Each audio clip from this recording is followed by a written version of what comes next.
മികച്ച ഭക്ഷണം നൽകേണ്ടത് ജയിലിലല്ല സ്കൂളിലാണെന്ന കുഞ്ചാക്കോ ബോബന്റെ പ്രസംഗത്തിന് പിന്നാലെ നടനെ സ്കൂൾ ഉച്ചഭക്ഷണത്തിന് ക്ഷണിച്ച് വിദ്യാഭ്യാസ മന്ത്രി വി ശിവൻകുട്ടി.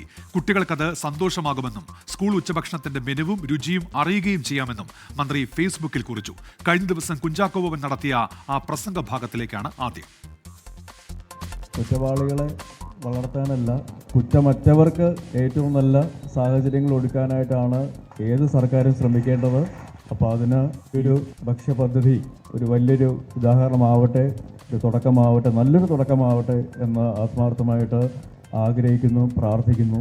അതിന് കൂടെ നിൽക്കുന്ന, മുന്നിലും പിന്നിലും ഒപ്പവും നിൽക്കുന്ന എല്ലാവർക്കും, വേദിയിലിരിക്കുന്നവർക്കും ഇവിടെ കൂടെയിരിക്കുന്നവർക്കും മനസ്സുകൊണ്ടെങ്കിലും ഈ ഒരു ചടങ്ങിനോടൊപ്പം നിൽക്കുന്ന എല്ലാ സഹൃദയർക്കും നന്ദി പറഞ്ഞതിനോടൊപ്പം തന്നെ ഏറ്റവും നല്ല മാതൃകാപരമായിട്ടുള്ള ഒരു പദ്ധതിയായിട്ട് ഇത് വരട്ടെ, വളരട്ടെ, വിജയിക്കട്ടെ എന്ന് ആത്മാർത്ഥമായിട്ട് ആശംസിക്കുന്നു. ഉമേഷ് ബാലകൃഷ്ണൻ ഇപ്പോൾ തിരുവനന്തപുരത്ത് ചേർന്നു. ഉമേഷ്, ഈ ജയിൽ ഭക്ഷണം സംബന്ധിച്ച് വിവിധ സംഭവങ്ങളുമായി ബന്ധപ്പെട്ട് ചർച്ചകൾ നടക്കുന്നുണ്ടല്ലോ. ഇപ്പോൾ എന്താണ് വിദ്യാഭ്യാസ മന്ത്രി നൽകുന്ന മറുപടി?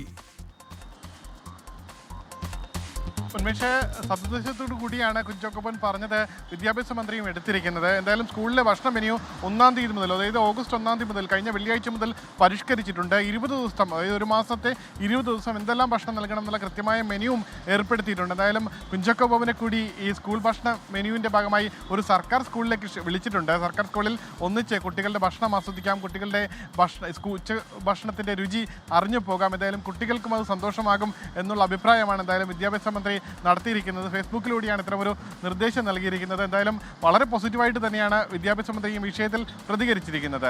ശരി ഉമേഷ്. ഉമേഷ് ബാലകൃഷ്ണനാണ് തിരുവനന്തപുരത്ത് നിന്ന് വിവരങ്ങൾ നൽകിയത്.